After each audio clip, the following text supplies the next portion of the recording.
Hi Leute, der Argon 8X besitzt eine sehr ausgeklügelte Modulationsmatrix, mit der wir fast alle Parameter mit sehr vielen Modulationsquellen modellieren können. Beispiel, ich würde gerne den LFO steuern, also ein Vibrator erzeugen und das mit dem Joystick, mit der Y-Achse steuern. Dazu mache ich Folgendes. Der erste Schritt ist, ich definiere jetzt die erste Modulationsquelle, das ist der LFO, dem sage ich, er möchte bitte die Tonhöhe von Oszillator 1 verändern. Ja, dazu drücke ich diesen LFO-Button, der blinkt, und dann drehe ich an diesen Tuning-Regler von Oszillator 1. Wenn das getan ist, drückt ihr den Button nochmal.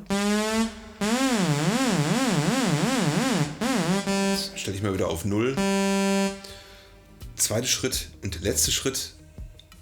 Wir definieren, dass der Joystick den LFO ansteuern soll. Dazu drücke ich Shift. Drücke diesen Button hier, da steht drauf Y+. Das ist die Y-Achse des Joysticks. Halt den eine Sekunde gedrückt. Und jetzt drehe ich hier an dem Depth-Regler des LFO 1.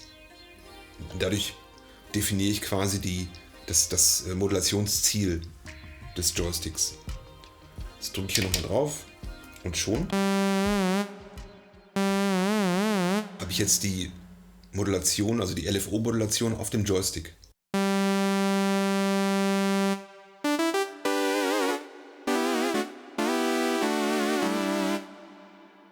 Oder ich möchte zum Beispiel das Morphing eines Wavetables mit dem Aftertouch beeinflussen. Dazu mache ich Folgendes. Ich drücke auf Velo.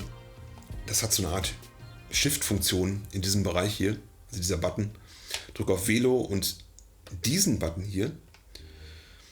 Dann komme ich sofort zu den Modulation Slots. Suche mir einen freien Modulationsslot. Das ist in dem Fall 2, ist leer, wie ihr seht. Drücke einmal drauf und suche mir eine Modulation Source, das ist in dem Fall also die Quelle, die Modulationsquelle ist dann in diesem Fall Aftertouch.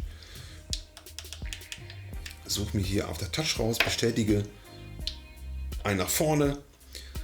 Jetzt muss ich das Modulationsziel angeben, das ist in unserem Fall Oszillator 1 Wave.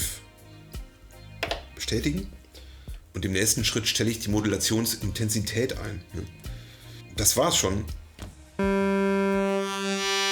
Jetzt kann ich über Aftertouch durch die Welle durchfahren.